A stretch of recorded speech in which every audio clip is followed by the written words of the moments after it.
Well, I'm here with Daniel from Prerequisite Capital Management, and we've been discussing a number of different things. But we're here today to talk about market cycle and the different theories that exist around that. The different participant groups Yeah, that of triangulate course. around Yeah. the market cycle. So any given market or industry, typically we've found has similar sort of archetypes in terms of participant categories. Right, so we've frequently talked about the speculative community. They're happy to use leverage. They follow price effectively. Yeah, that's right. Kind of like a momentum-orientated sort of group. They chase narratives. They just want to make money, buy low, sell higher, or sell first and make money on the downswing in reverse. There's the patient money crowd, kind of the bigger, unleveraged institutional type money with a multi-year time horizon, a little bit focused on fundamentals, so price relative to fundamentals. Right.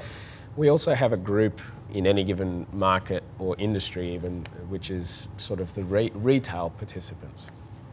So around every market or every industry, we have different participant groups that tend to emerge, and they have different relationships to a market cycle. Yeah. Right now, and we need to analyze each group in terms of like their proximity to information. Some groups tend to be closer to information that matters compared to others. Their incentives, do they have career risk? They trying to maintain a job or a salary or a cushy set of, benefits or options packages or whatever. We need to understand their experience level, their level of sophistication, their capacity to actually analyze that market and conditions and the fundamental realities that are at play. And there's a few other categories as well. I mean, in the larger, almost 100-page portfolio construction guide, we go into this cycle in one of the appendices, in reasonable depth, identifying each of the different categories of participants and how they relate at different points in the cycle. The key point is that we don't necessarily have to have the on-the-ground insight into the underlying commodity or market or industry sector. Right. All we need to do is step back and identify these participant groups and how they're interrelating with that market. Right.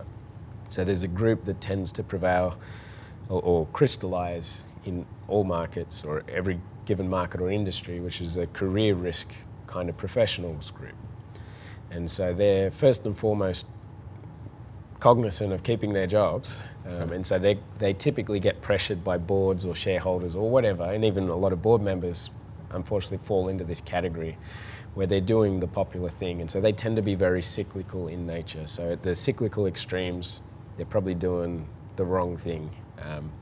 In terms of huge new CapEx expenditure commitments or some acquisition or whatever, just huge commitments right at the wrong time typically is how they behave, but they succumb to these, it's almost like a peer pressure environment, but at a more sophisticated level. And so and vice versa, when the industry is totally washed out or the commodities washed out or the market's washed out, the career risk professionals tend to be just avoiding it like the plague. They've written off everything under the sun in terms of probably all of those previous CapEx commitments or, acquisitions or whatever. They're almost getting out of their own business. It's usually that bad type thing. Or, and so they behave very pro-cyclically. And so when they get to extremes, that's kind of a cue. And funnily enough, it's like the retail crowd, so the unsophisticated participants in that or around that industry or market that are too far away from information. They don't really have the experience or the training necessary to really understand what's going on at a deeper level. They typically are doing the wrong thing for all the wrong reasons. So when whatever market or narrative or whatever gets popular at a dinner party or a barbecue or something, then that's what they're doing. And so they tend to be most committed at the peak of the cycle when it's about to turn, unfortunately. And most excited about that market or that industry or whatever it is. And vice versa at the trough of that cycle. Don't even talk to me about whatever that market or industry is. You'd be not invited to the next party or barbecue or whatever. Then you have an entrepreneurial sort of crowd, where they have real skin in the game, usually good proximity to information, fairly sophisticated, reasonably experienced. They tend to be operating in a counter-cyclical kind of way. Right. So they're allocating capital really well with a multi-cycle perspective. Obviously, that sort of crowd, you tend to want to be doing what they do at the cycle extremes. Yeah, absolutely. You know, and so just in categorizing these different groups, you know, obviously the career risk professionals, the retail crowd and the entrepreneurial sort of group, they tend to be more anchored into, you know, the real world reality or economy or like around that industry in terms of actual real world participants, whereas the speculative community and the patient money kind of community, they tend to be a little bit more on the financial side of the fence. Right. So they're more operating in the markets and the financial economy as opposed to the real economy. But when you triangulate, you know, each of them have a unique behavior pattern according to incentives and all of that stuff relative to the cycle. I don't necessarily have to be a guru as to what's going on in nickel, for example, or some particular product category. All I have to do, and even we can walk into a boardroom where there's a lot of experience sitting around that table, they all have connections, and when we run through this process with them and help them understand the different participant categories, you have an objective framework that takes it away from their level of opinion. So if you were to say to the average board, you know, what is going on with your market or industry, then, you know, one person gives an opinion and here we go around the table, but what really is objective about that?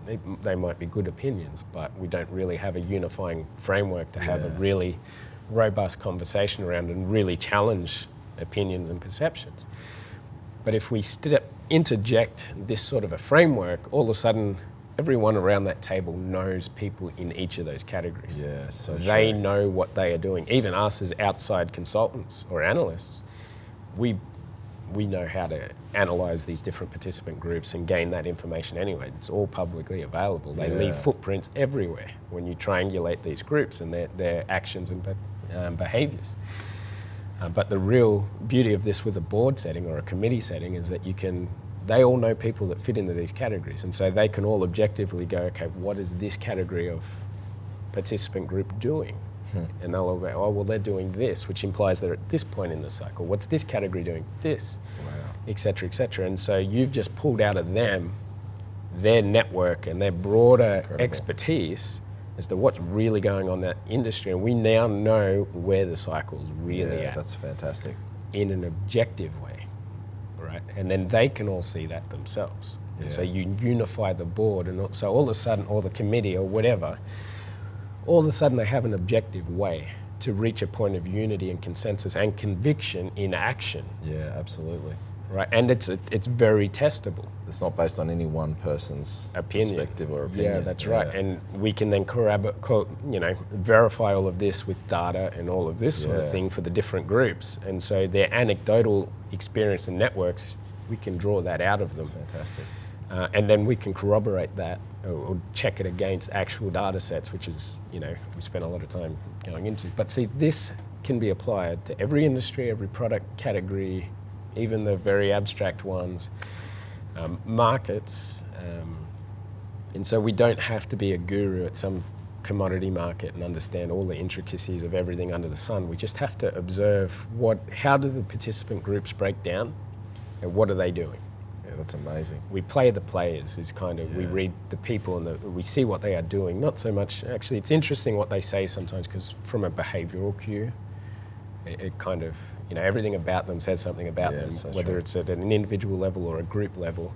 And then you triangulate that with all the other ways we analyse markets and things, and it gives rise to some pretty useful insight. And then even with a board of directors or an executive team or an investment committee that are liable to be succumbing to falling into that career risk crowd, maybe, this is one way to pull them out of that. Yeah, fantastic. Right, because it's an objective framework that helps them see what we don't want to be, and obviously, and then it also, it it leads in directions where you can better manage those stakeholders and shareholders or whoever, the peer groups that are pressuring them into that career risk trajectory.